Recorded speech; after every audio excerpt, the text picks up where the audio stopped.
Carroll bringing it forward. Thompson's making the run. Carroll hangs on to it though. Still Davy Carroll. Could go all the way here. Oh, what a goal!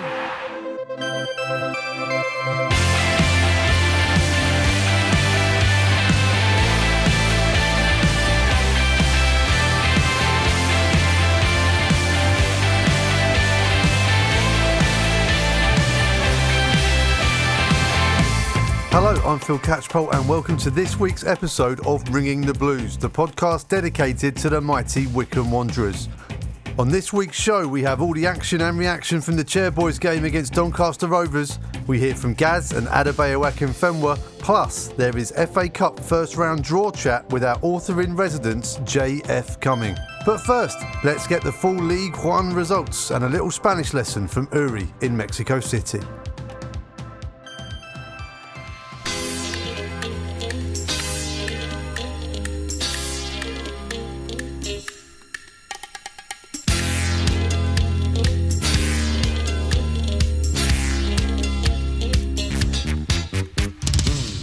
We are ringing the blues from Mexico City. My name is Uri, and here are the results for League One. AFC Wimbledon 2, Sheffield Wednesday 2, Bolton Wanderers 0, Wigan Athletic 4, Cambridge United 2, Ipswich Town 2, Cheltenham Town 1, Accrington Stanley 0, Doncaster Rovers 0, Wycombe Wanderers 2, Fleetwood Town 3, Crewe Alexandra 0, Gillingham 1, Sunderland 2, Lincoln City 2, Charlton Athletic 1, Oxford United 1, Plymouth Argyle 3, Rotherham United 4, Portsmouth 1, Shrewsbury Town 1, MK Dons 0. So, that's 4 wins in a row for the Chairboys, and we are on top of the league, well, just 2 goals away, 2 goals of difference away from the leader. So, Chairboy Spanish, Akinfenwa scored his first league goal of the season this Saturday, and he's aged 39. Go Beast, go! 39 in Spanish, 30, 30, 9, 9, 39, 39. So, Chairboy Spanish, age is just a number. Age, edad, number, número. So, age is just a number. La edad es solo un número. Until next week, I'm back to England with my amigo Phil Catchpole. Adios! The first leg of a Yorkshire doubleheader for the Chairboys was a trip to the Keepmoat Stadium to take on Doncaster Rovers. Here's what happened.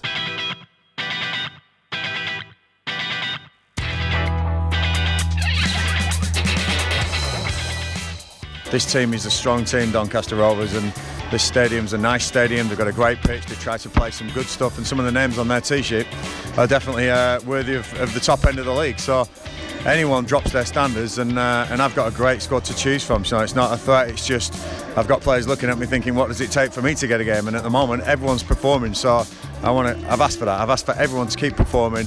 And I really think we can achieve this year. So yeah, we're up here today for the points. We're gonna go at them as always. But just one change to the team sheet, which is quite a big one. Probably is Sam Vokes isn't here because him and his wife Maddie gave birth to a beautiful daughter Heidi yesterday, and obviously, as much as he wanted to, I think even Vokes had to stay with her. I think his wife had to stay in overnight, which means we're going to have to go with other options up front. But he'll be back very soon, and some things are bigger than football, Phil. I always say that, and that's definitely one of them. But hopefully we can get the points without him and go on to Tuesday in a great position. But like I said, this won't be easy today. This is going to be a tough proposition, Doncaster away. It always is. But looking forward, travelled well, and apart from Vokes, everyone else is fit.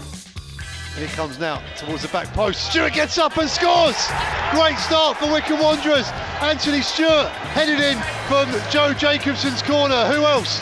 Early goal for the Chairboys. Wycombe Wanderers 1-0 up here at the Keepmoat. What a start. Cleary, left footed cross to the back post. Looking for Akinfenwa, gets up and scores!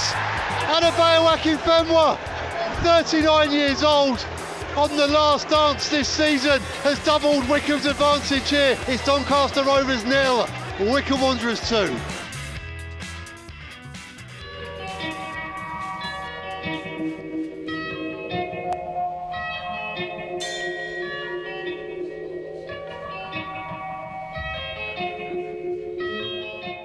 Gareth, another 2-0 win, a clean sheet, and that young Adebayo Akinfenwa looks all right, doesn't he? Yeah, he's not a bad player, is he? You know, we might have to think about extending his contract, but no, I mean, complete performance for me.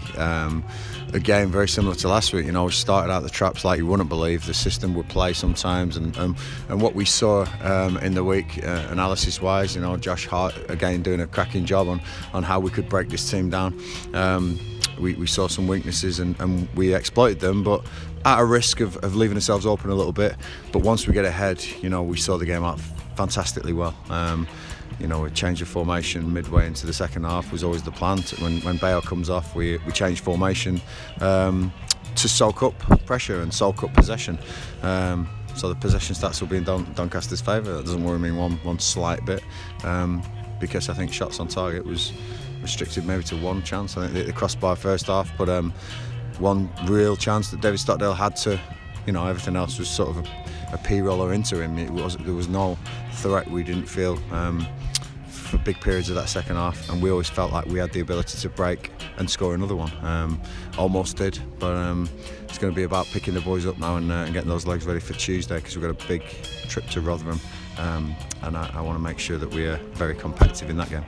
4 wins on the bounce now, and you're staying up here for a few days, and the squad must be buzzing with the recent form and to spend some time together. Yeah, Rob Couhig has been very generous, and the Couhig family allowing us to stay up and prepare right for these games, and it's the right thing to do. You know, we want to be a championship standard club, and if we can manage to get that on the pitch as well, I mean, it's amazing, you know, to have the backers like that. It's some things we've never been able to do before, as well as bring the players in that I've brought in, you know, Sully Kai, Jack Grimmer, Anis Mehmete, Sam Vokes didn't even get on the pitch today. But all 4 of those, and Adam Prisbeck, I want to leave him out, all 4 of those will be right behind the boys. They'll be so pleased. I know what it's like as a player, you know, if you don't contribute, you feel like you haven't took part. They take part, they're in there. I thought the subs made a difference when we needed some energy, and they're all going to be needed in these coming weeks. So I've got a real good group, you know, and I keep saying it. I'm so proud, you know, that there's emotion on that touchline going through me that you wouldn't believe sometimes, with some of the closing down that David Wheeler, Jonah Beater, people like that in the second half to keep this ball away, keep it at the other end of the pitch. Just awesome to see. And the fans as well, you know, they turned up in good numbers today and got right behind us, kept cheering, kept singing throughout. I asked for 4 wins after MK Dons. I looked at the fixtures and thought we potentially could win all 4 of these. And even the eternal optimist here would have taken 9 or 10 points, but the boys have delivered. I can't thank them enough, and they deserve all the plaudits they get. You alluded to the extra resource you've got now with the Couhigs after that season in the Championship. How's the transition been from being Gareth Ainsworth with nothing at his disposal to now having a bit of a target on your back, with Wycombe being fancied and having to manage a big squad and players and keeping everybody happy? How's that transition been? As long as you keep hold of your values that you had when you had nothing, I think, and that's an obvious thing, and it sounds like a Hollywood film quote, but if you can keep your values when you had nothing, I think that's really important, and we really have done, and I have, and I always will. I mean, you know, it's tough where I grew up, and to have this now, I'm very grateful, and we'll never take it for granted. I think that's the thing, not that you expect it, that it's a bonus, and if we can keep thinking like that, and the boys can keep having this attitude of our base is hard work, our base values is humility, we're in a good place, and I want the fans to be proud of their club, because we're keeping hold of these values, because we were all together when we had nothing.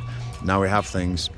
Rob and Pete are super people getting behind us, and hopefully we can pay back their faith as much as anyone else's by achieving this year.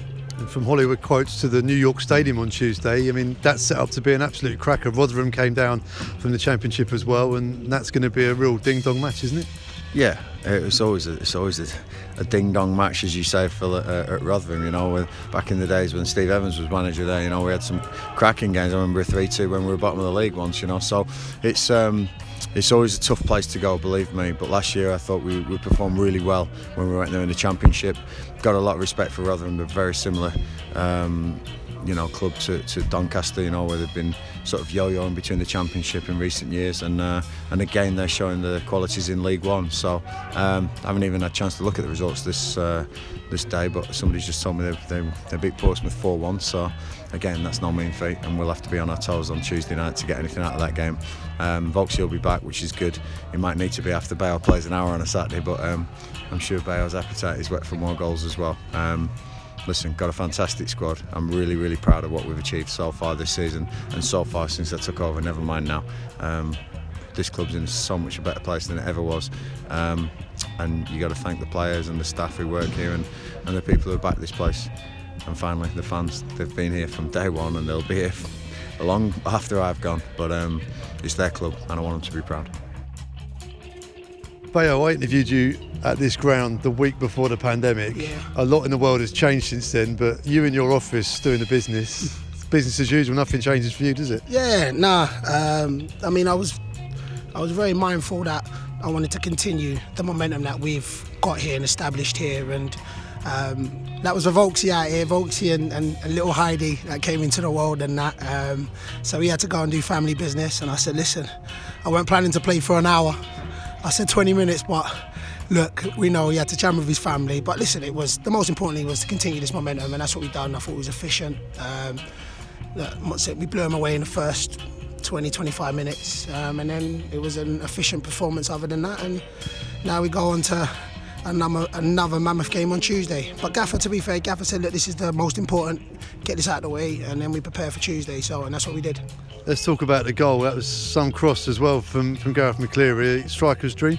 Yeah, man, listen, G-Mac's that guy, I swear down. And then to be fair, Jace did one, I think 5 minutes before, and I tried to be a young Defoe and come near post. I don't know what I was thinking, and he stood it up and that.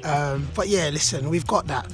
And Vokesy would say the same. You know, we got players that just on the ball, they're something else, and that's what we've added with Hawks, G-Mac, Jace, Jordan, flipping Brandon. Sorry, I said flipping, I apologise. But yeah, and that's what it was. So listen, G-Mac knows what I think about him, and I keep saying that. I do wish that we kind of connected about 3 years ago when I could move a little bit more. But yeah, listen, it was him, and you know, I had to do what I've been doing my whole life, sort of thing, and just getting on the back post, and it was nice to see it go in.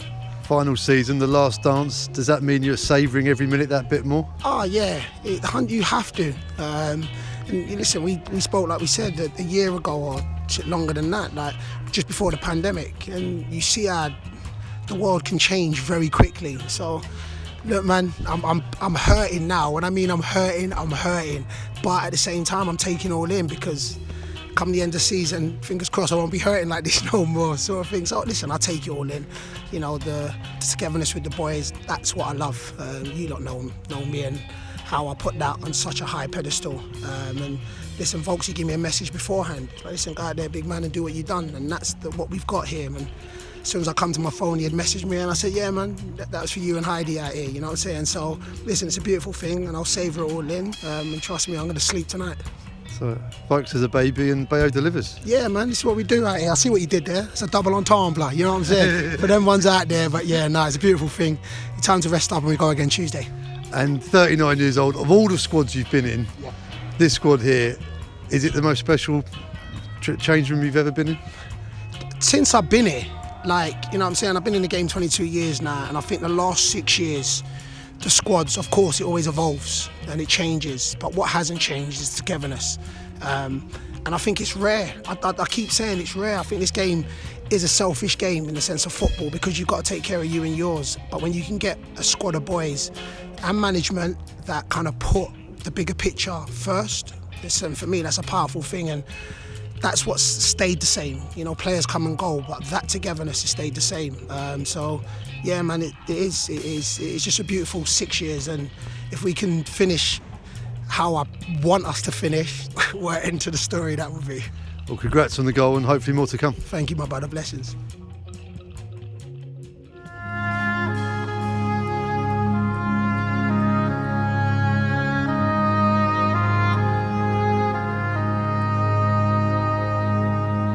Another defeat for Doncaster meant they remain rooted to the bottom of the table. The Donny fans weren't so impressed after the game. Hits the opposition view.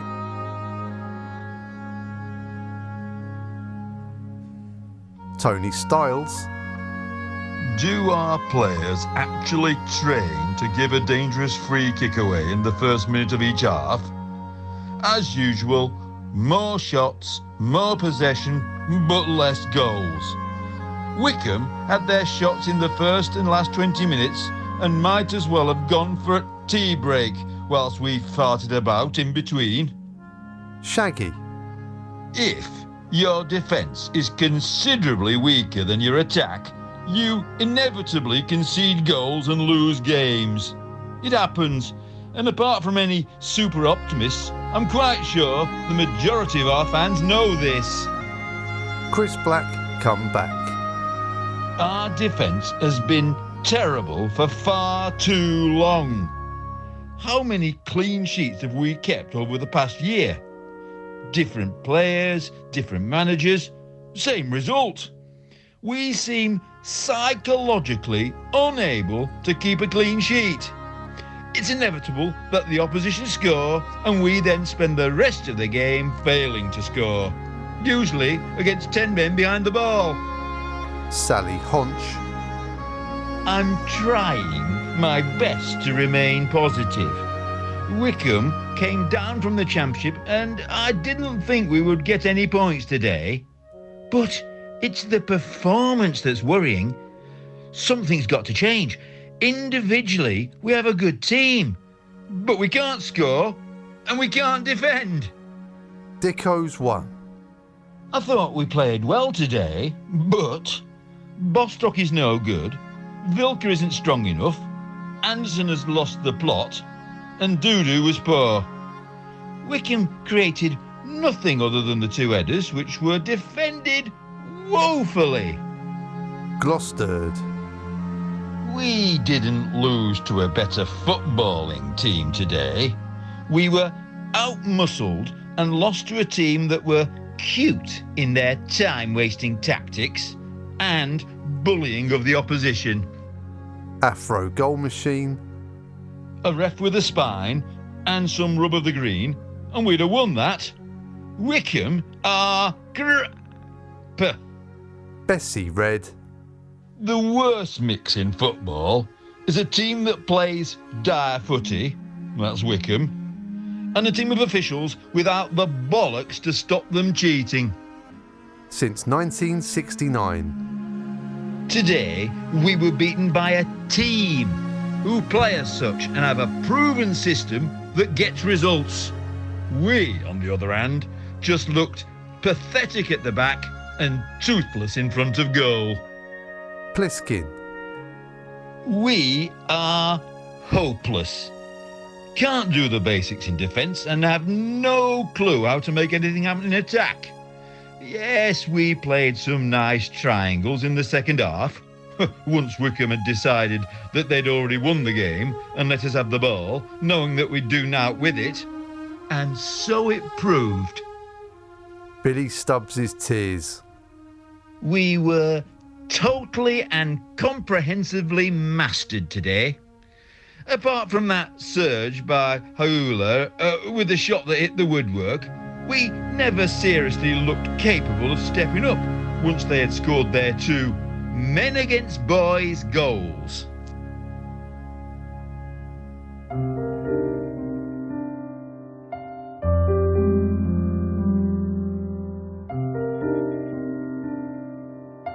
So then, the magic of the FA Cup. Andy Rammell in the snow, the Paul Hayes volley at White Hart Lane, or Roy Eason-Doe heading Wycombe into the semi-final.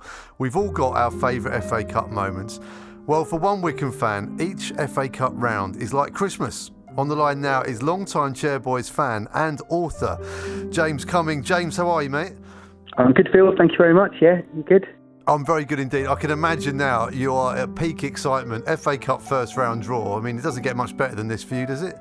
No, I've whipped myself into a frenzy for about the last day since I actually realised that the draw was today. So yeah, no, very excited. How did you cope last year? Because obviously with Wycombe's sort of lofty status in the Championship, they didn't have the minor rounds of 1 and 2 to take part in. Did you miss that? It was a bit bizarre, wasn't it? I think I did get up on Twitter and things saying, "Oh, you know, obviously Wycombe are in the third round." Secretly, I was gutted we weren't in the first round. I love it.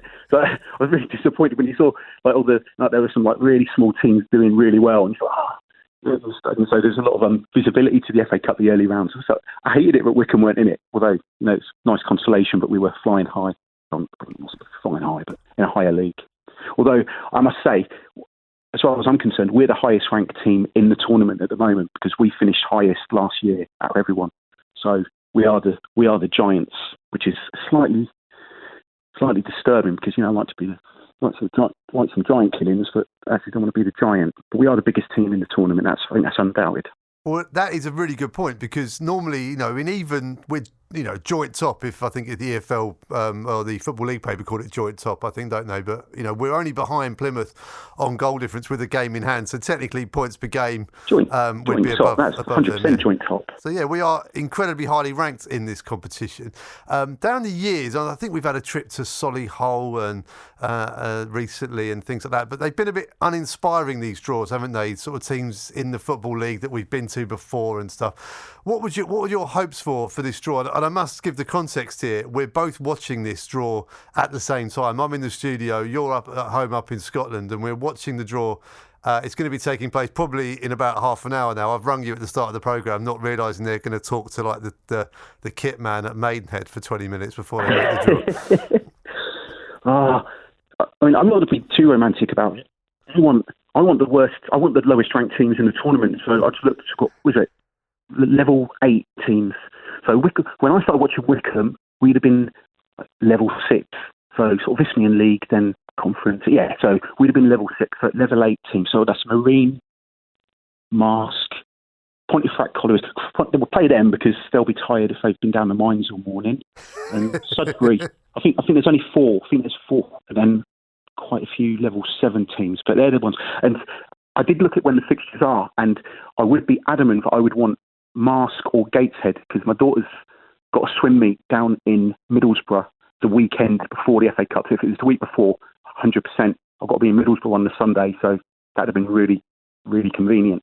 But as it is, yeah, any of them 4 teams. I was also having a look to see, right, where is Slough, where's Marlow, where's Aylesbury and Yeovil, like old rivals. See, Slough got knocked out in the second qualifying round. Marlow in the third, Aylesbury in the third, and Yeovil are there. So I don't want to play Yeovil. Well, I'm looking at the TV screen and they're talking to Alan Devonshire from Maidenhead United, so we've got a bit of time here. So historically, that'd be the local one, wouldn't it? That would be a great one, definitely, absolutely. Let's talk a bit about your love for the FA Cup then. We must mention, just in case there is a Wycombe fan alive that doesn't know you wrote a book about Wycombe's FA Cup run and your travels around the world. You wrote a book about the amazing run to the semi-final, but in that you spoke about your love for Wycombe Wanderers and the FA Cup in particular. What was so special about the FA Cup? And back then for you, it was about getting to the third round, wasn't it? Yeah, I guess sort of anyone of sort of my age, we grew up as a non-league team. I mean, so there's now a whole generation, 2 generations, maybe 3, who don't know anything but the Football League, which is brilliant. But so they'll have to just yawn and just humour me for a minute while bang on about like the olden days, as it were. But when I was growing up, the FA Cup was the biggest. It was by far the biggest thing. I mean, the FA Cup was probably a bigger deal all round then. On FA Cup final day, you had TV literally from early in the morning all day. And that was in a world when we only had like 3 channels, 3 or 4 channels. So the FA Cup was a bigger deal. But to the non-league teams, just to get all the way. So Wycombe, I remember seeing Wycombe in like the first qualifying round. I've seen us lose in the first qualifying round. I made it even worse. We lost to Aylesbury. So it was a local derby, and we got beat 2-0 away. In the first, so that's like four rounds before. We used to have to get through sometimes 4 rounds just to get to the first round. And I remember waking up on like 4th qualifying day. That was always a big one. That's like the next step. Was now it would be to get to the third round, so we could play the big boys to us now will be that, that's how far we've come, isn't it? The big boys now, you're disappointed if you don't get Spurs or Arsenal, Man City, Man United, Liverpool. Before it was, I remember, I was dying of excitement when we got like Colchester, who we beat. I should probably mention that one. That was a good one. You're right. The FA Cup is a really good yardstick, isn't it, for Wycombe Wanderers in particular? Because I'm roughly the same age as you, and I remember the qualifying rounds and sometimes not making it to the first round proper, which was the height of disappointment. But last season, like I mentioned earlier on, straight in at the third round. I mean, I don't. If someone had told you that back in the 80s, would you have laughed at them? Yeah, and again, last year was weird anyway with whole COVID and everything was just different in the world. But and seeing us, beat Oxford, we're going to get mentioned that as well. Seeing us hammer Oxford at Wembley and then going up, it was almost like it was unhappening. It was just surreal. And then getting into the Championship, and it was one of those moments where it really hit home when the FA Cup draw for the first round came out and we're not in it. It was amazing. You think, it used to be the be all and end all to get to the first round, and we're not even in it because we're coming in at the late stage with the big boys. So it's incredible. It's a great yardstick of where Wycombe come, and you say it almost tongue in cheek, we're the biggest team in it. Legitimately, we're pretty much top of the league.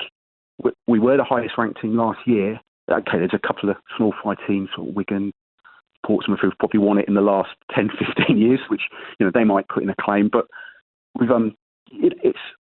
we are one of those big teams in there. Most clubs in there will be looking for, great if we get Wycombe away. That'd be a good one. Everyone loves Wycombe away. I think it was going to be a T-shirt at one point. Enjoy Wycombe away. Enjoy Wycombe away.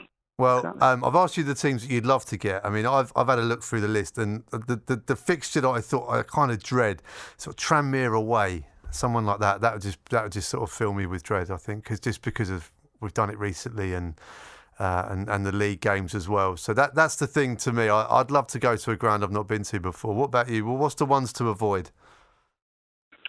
Yeah, I guess you don't want to be playing anyone in our league. Preferably, I don't want to be playing a league club because it's not so interesting. Another one that I wouldn't mind, just again from a blast from the past, would be Altrincham. See, Altrincham are in there. And, it's a northern one, but that would be cool. Just for me, that was the defining point when we beat Altrincham away in the FA Trophy. That was the starting point of Wycombe going on to a different level. That was like the start of the golden age with Martin O'Neill. The first golden age, which I never thought we'd see too, because I think we're in one now. But I think that was really the starting point. That was the FA Trophy semi-final, and they were a really good team. Didn't expect to win. Then we won, got to the final, won it, and then we just went to a different level after that. So I don't know. That'd be a tough game as well. That'd be a real misty-eyed one, wouldn't it? Like you say, it was a dawning of an era, wasn't it? You could say that was where it all kind of started, really, wasn't it? That run to the Football League. Was for me, definitely. I think there was like pre that game and after. Oh, I can see the velvet bag. The velvet bag. Is it just me that longs for the days of the death stare of Graham Kelly, sort of petrified on live television, staring sort of 1,000 yards into the distance? Yeah. We should bring him back. I think so. Here we go. What number are we? We are 48, I think. Should know this, really, shouldn't I, for this? Oh, Bradford City. I mean, this is great radio for people who will probably be watching this as well and having to listen back to it on a Monday, but forgive us, indulge us. I may edit this out, you never know, it may stay. Bradford Exeter, well, there you go. Yeah, this could be very long, it could be very short. 42, who's that? Sunderland. No. I don't want this. I don't want to have to go up those stairs again. 25, we've missed that, that's good. Mansfield. Good, that's good. This is going well so far. Yeah. What do we want, home or away? Well, it depends where it is. I mean, if it's a long, long way away, then I'll be absolutely gutted about that. Because it's a late night for me. Right, 43, that's close. Oh, that would have been good. FA Trophy semi-final, Gander Green Lane, that would have been a nice memory. We can have that in round 2.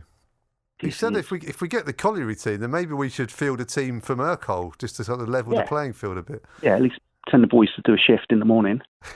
Get them down the factory. Yeah, I've got some Urquhart that needs recovering. Maybe they can come and do that first and then play the game. That's Yeovil. Yeovil was safe from Yeovil. That's good. That's good. Dover or Yate. I've never even heard of that place, Yate. Yeah, no idea what that is. Scunthorpe. Oh, no, that would be miserable.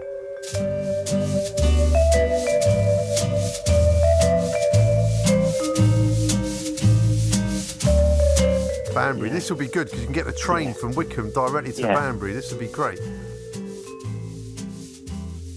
Right, I'm sorry, Barrow. You didn't want to go there.